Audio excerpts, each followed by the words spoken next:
evening to you, my lovely listeners. It's a typical horrible morning here in the United Kingdom. Raining again. We're almost into May. But you know what they say, April showers brings May flowers. So they do say that better weather's on the way. But it does get you down.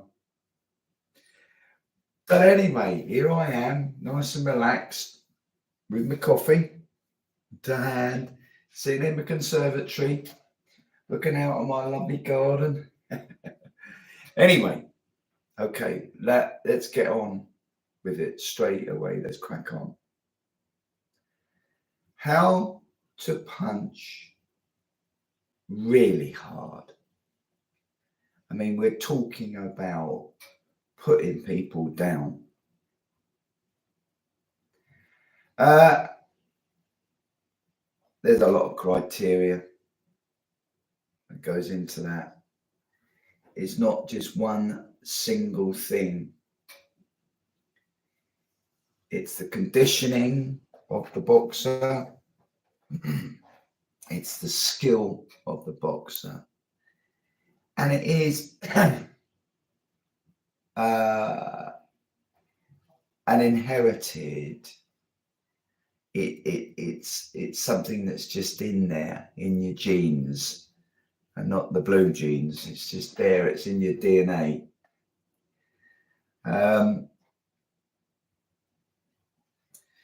There are a number of things that can be done to increase dramatically punching power. And that is, we talked about this yesterday, about without strength, there is no power. Because speed equals power, right? So it stands to reason that if speed equals power, right? You know, you've got to be strong. You've got to be strong, but specifically strong. Okay. You could be a bodybuilder and look absolutely fantastic, but basically have zero power. Yes, strength is very highly important, but you need to be doing the skills stuff, the boxing training, the hitting the bag, the pad work, the speedball work, the cobra bag. I don't know if you've seen that, but you want to look at that cobra bag. You do that sort of training, integrate it with a heavy bag. So you could be doing some skills work, right? You turned up. This is the way that we used to do it at the Foley. A lot of the times we'd turn up, and after a warm up, we would stretching and that sort of thing, you know, we would do sparring. Then some of us would go on the pads whilst others went up and did a heavy bag workout, but we would intersperse it with speedball. Heavy bag, speedball, heavy bag, speedball, heavy bag, speedball. Heavy bag, speedball, shadowboxing. Okay, we've done all the sparring. We're doing the pad work, right? Downstairs. Let's have you doing the pad work now. We do the pad work, and it's a compilation of all of it. So, on the strength training side of it, I'm not going to go too much into that really, because I think Trainwell Extreme Strength Training will clearly and concisely show you how to strength train. So you won't need to do endless press-ups. Because what are you trying to do with the press-ups? You're trying to build explosive strength. And as we said, from a scientific point of view, to build explosive strength, you need to get at those fast twitch muscle fibers. Look at the sprinters. You know, Usain Bolt. And then look at a marathon runner and you'll see the difference. When I was at school, I never believed that. And there were lads there that were doing the weight training and I sort of frowned upon them. And guess what? I flag up. I was wrong. I was wrong. Yes, you need to have strong biceps. Of course, you have to have strong biceps. If you haven't got strong biceps and triceps and shoulders, then when you try to throw a hard punch, your arm is going to detach from your torso. Not literally, but you know what I mean? You've got to have strength there to compress that glenohumeral joint nice and tightly and safely within the socket, shoulder socket. And that comes from strength and strengthening those muscles. But we'll talk about that another time. For those of you that want to go and have a look at TEST, it will be available in the next couple of weeks. So do, keep posted, right? Because I think you will find it invaluable. It's free. I'm giving it to you free. Look, I'm not going to mug you off, and I'm going to just say this quickly. Yes, we'll capture your email. Yes, that's very true. But we ain't going to hound you. All right? So just so that you know. Right, so back to how to punch hard. The other thing as well is tension. There's a saying somebody said to me that I love. Specifically the latter part of it. Slow is smooth. Smooth is fast. And that's the bit where they were like learning. This was in karate, in the katas, which I do rate katas actually. Take your time with it. Understand what you're doing, why you're doing that. Slowly. No tension in the body, nice and smoothly. Then the speed will come. Oh boy, the speed will come. So we need speed. We need speed. But you need to have, with the speed, proper technique. Okay? Proper technique. And I just want to talk to you about, for years, I was doing it all wrong. I was doing it all wrong. And then actually I got online on YouTube. So thank you, YouTube. But I got on YouTube and I looked at the Cuban way of boxing, punching, and I thought the blinkers are off.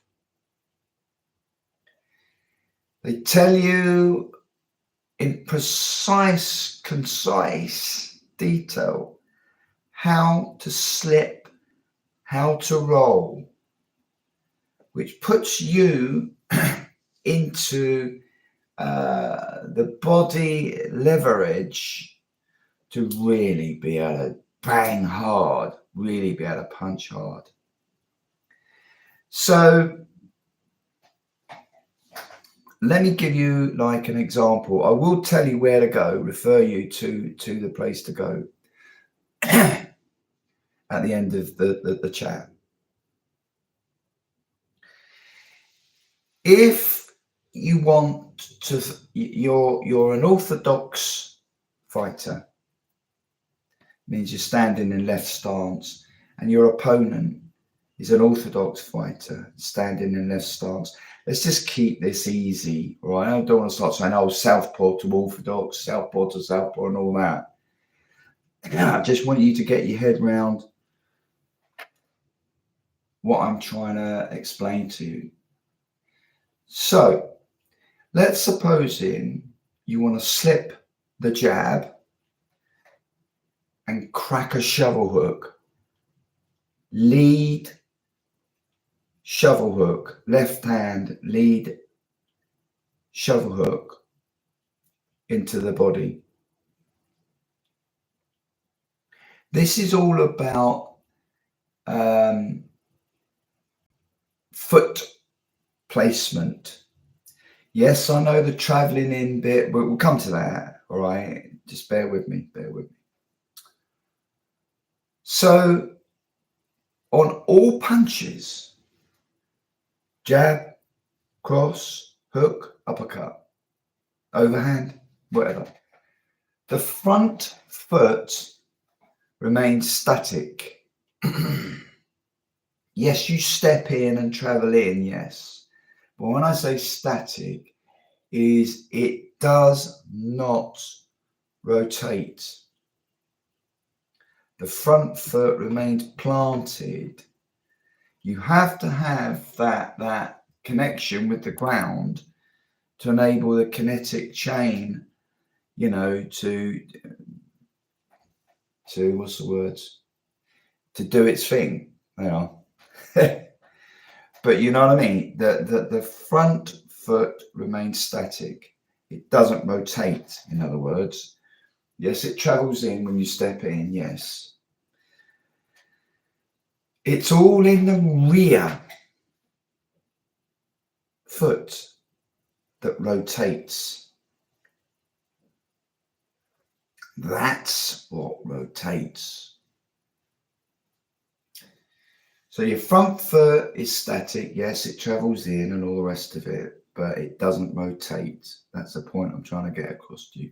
It does not rotate.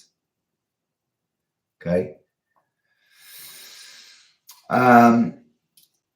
So yeah, we've got to that stage where we understand that the front foot doesn't rotate. It's all in the rear foot that rotates for every punch. So when you slip, say a jab or something like that, or you want to just move angles, excuse me, you want to move angles, then your feet, right, right, hang on. Okay, stop tape a minute. These are all, let's just talk about the feet placement in a static guard where you're not moving. The front foot should not be at 12 o'clock, as it were. It should not be straight vertically forward. The reason being is when you come to, say, throw a hook, you're going to end up doing your knee in. So the front lead foot needs to be slightly angled in, only slightly. The same sort of trajectory as the left hook is going to be coming in at the arm when it's thrown. So very, very just off center. So if we're talking about a clock, 12 o'clock is a no-no. So you want it around about, say, 1:05. Got it? Only slightly off. And then the same with the rear foot, which you should have slightly raised, just off from 12 o'clock. Okay, so right, we got that. So now we're coming back to the rotation bit. Front foot is static, remaining at 1:05, right? The rear foot rotates inwardly towards 12 o'clock. So it's gone from its little sort of, say, 10 past 2-ish position. It moves round to 12 o'clock. It moves inwardly. It inwardly rotates. And at the same time, your body will be moving off center. If any of you know about center line, the center line theory, from the head to the nose, to the point of the jaw, to the neck, the throat, down to the sternum, down to past your groin area, that is the center line theory. And you will have moved off just slightly, enough to give you all that force when your hips rotate towards the target, towards your opponent. You can drive that punch in with phenomenal power. Also, you're moving the head, your head, ever so slightly, so you can counter a punch, slip and count and punch at the same time. When we move on to the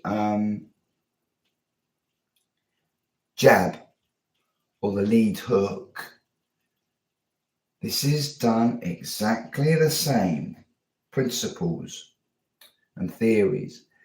The front foot remains static.